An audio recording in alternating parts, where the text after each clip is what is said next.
Hello বন্ধুরা, কেমন আছো তোমরা? আশা করি সবাই ভীষণ ভালো আছো। আমিও আছি। দেখতেই পাচ্ছ রিকশায় করে আমি আমার কন্যাকে নিয়ে কোথায় যাচ্ছি। তো আমরা আসলে বাচ্চাদের নিয়ে আসলে এত কর্মব্যস্তময় জীবনে কোথাও তেমন যাওয়ার সুযোগটা হয়ে ওঠে না। তো এখন আমি এবং আমার কিছু বন্ধু, যাদের সাথে হয়তো ফোনে তো যোগাযোগ থাকে, কথা হয়, কিন্তু আসলে বাস্তবে খুব একটা দেখা সাক্ষাৎ হয় না, সুযোগ হয়ে ওঠে না।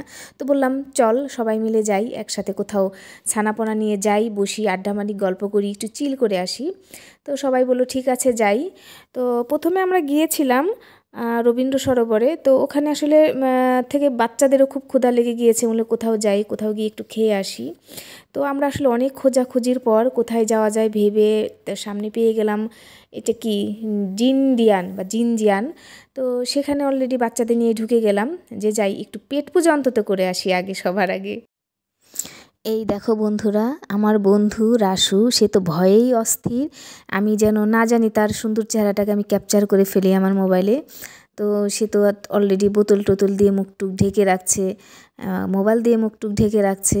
কিন্তু আমি তো চাচ্ছি যে কিছু একটা স্মৃতি তো থেকে যাক। এই যে ভিডিওগুলো করছি, এগুলো তো একসময় স্মৃতি হয়ে থাকবে। দেখে তো হয়তো আমরা সবাই নস্টালজিক হয়ে যাব। আমাদের সবারই এই বয়সটাও থাকবে না, এই সময়টাও থাকবে না। তখন এই ছবিগুলো দেখব, ভিডিওগুলো দেখব, আর বলবো আহা দিনগুলি আমরা কি সুন্দর পার করেছি। পিছনের দিনগুলো সবসময় মধুর হয়, সবসময় ভালো হয়, মানে ভালো লাগা এসে ছুঁয়ে দিয়ে যায় পিছনের দিনগুলো। এটা সবসময় হয়ে আসছে এবং ভবিষ্যতেও হবে, আমরাও ফিল করব। যেমন এখনই পিছনের কথা অনেক মনে করি, ফিল করি। তো এগুলো যখন পিছনে চলে যাবে তখনও অনেক মনে করব। হ্যাঁ, এই যে আমার কন্যার হাতে এখন মোবাইল, আমাকে সে ছবি তুলছে। আমি অলরেডি একটু মানে ঢং ঢং করে ছবি তোলার চেষ্টা করছি আর কি, যে না ছবি তুলব। আমরা যারা ঢাকাবাসী তারা কিন্তু ইচ্ছা করলেই সবসময় প্রকৃতির মাঝে হারিয়ে যেতে পারি না। মানে আছে না অনেক সময় যে আজকে বন্ধের দিন, ছুটির দিন, বা আজকে কাচ্চাদের স্কুল বন্ধ আছে, চলো সবাই মিলে একটু প্রকৃতির কাছে যাই, ওদেরকে প্রকৃতির সাথে পরিচয় করিয়ে দেই। সেই সুযোগটা খুবই কম, নেই বললেই চলে। তো ঘুরে ফিরে দেখা যায় আমরা বিভিন্ন রেস্টুরেন্টে ঢুকে যাই, ওদেরকে চিন্তা করি যে কী খাবে, কী করবে, মানে এই চিন্তাই থাকে সবসময়। তো আজও সেরকমই হয়েছে।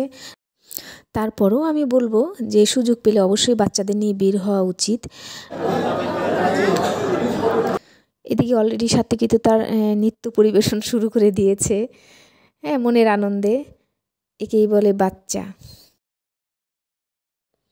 খাওয়া দাওয়ার পর্ব শেষ, তো আমরা সবাই বাইরে চলে আসলাম। এখন আর কোথায় যাব, রাতও হয়ে যাচ্ছে।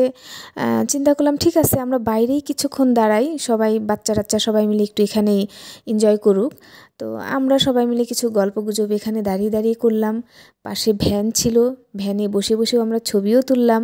আসলে আমরা যতই বড় হই না কেন, আমাদের বয়স যতই বাড়ুক না কেন, ভিতরে কিন্তু আমাদের সবারই একটা বাচ্চা মন সবসময় থেকে যায়, বালিকা মন যাকে বলে, সেটা ভিতরে থেকেই যায় আজীবন।